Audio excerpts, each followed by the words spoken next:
Lady don నీడికుంట అరుణ నేర సామ్రాజ్యంలో విస్తుపోయే నిజాలు ఒక్కొక్కటిగా వెలుకొస్తున్నాయి. లేడీ డాన్ అరుణ, రౌడీ షీటర్ శ్రీకాంత్ల నేర సామ్రాజ్యంపై పూర్తి స్థాయిలో లోతైన దర్యాప్తు చేసి గట్టి చర్యలు తీసుకునేందుకు పోలీస్ అధికారులు సిద్ధమయ్యారు.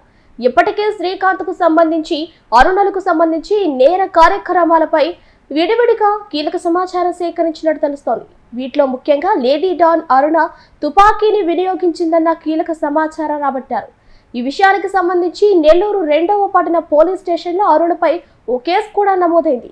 పూర్తి వివరాలు తెలుసుకోవాలంటే వాచ్ ది స్టోరీ. 2019 నాటికి ఓ సాధారణ మహిళగా ఉన్న నీడిగుంట అరుణ కేవలం 5 సంవత్సరాల వ్యవధిలోనే రాష్ట్రంలో ప్రధాన పత్రికల్లో పతాక శీర్షికలో నిలిచి అన్ని media channels, YouTube, cable channels తో పాటు సోషల్ మీడియాలో కొన్ని రోజుల పాటు తన గురించి చర్చించుకునే స్థాయికి ఎదిగి రాష్ట్రంలో కోట్ల మంది ఎవరి అరుణ అనేలా గూగుల్లో సెర్చ్ చేసి టీ షాప్ల దగ్గర, ఖద్దర్ చొక్కాల దగ్గర నుండి కాకి చొక్కాల దాకా, ఐఏఎస్ల నుంచి ఐపీఎస్ల దాకా, బ్యూరోక్రాట్ల నుండి బంట్రోతుల దాకా అనేక మందిని ఆకర్షించిన అరుణ ఏకంగా కూటమి ప్రభుత్వానికి కుదుపులు వచ్చేలా చేసి హోంమంత్రి పదవికే ఎత్తుపెట్టి రాష్ట్ర ముఖ్యమంత్రి స్వయంగా అరుణ గురించి ఆరా తీసేలా చేసిందంటే అరుణ ఎంత అసాధారణ పనులు చేసిందో అర్థమవుతుంది.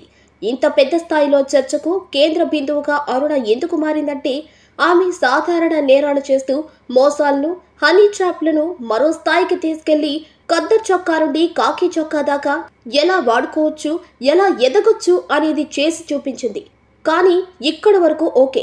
ఎప్పుడైతే నరరూప రాక్షసుడు పదుల సంఖ్యలో హత్యలు, నేరాలు, జైలు నుండి ఆపరేట్ చేశాడని ఆరోపణలు ఎదుర్కొంటున్న రౌడీ షీటర్ అవిలాల శ్రీకాంత్తో అరుణ జతకట్టిందో అప్పటి నుండి వ్యవస్థలో లోపాలు, వ్యక్తుల బలహీనతలు ఉపయోగించుకుంటూ కొందరు క్రూర మృగాల్లాంటి నేరగాళ్లను గ్యాంగ్గా ఏర్పాటు చేసుకుని నేరాలు, నేర సామ్రాజ్యం ఏ విధంగా విస్తరించవచ్చో చూపించింది. దేనికైనా ఓ చోట ముగింపు ఉంటుంది.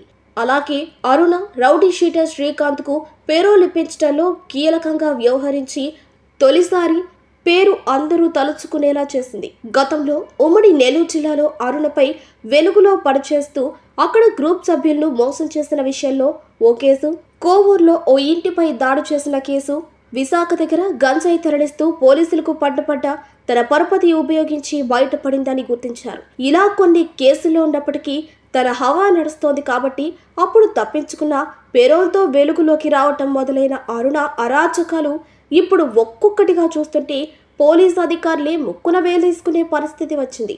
ముఖ్యంగా ఇప్పటికే అరుణపై కొన్ని కేసులు నమోదైనా అవి ఓ ఎత్తు. కానీ అరుణ ఓ వ్యక్తిని తుపాకీతో బెదిరించింది అని నెల్లూరు 2వ పట్టణ పోలీస్ స్టేషన్లో కేసు నమోదైంది.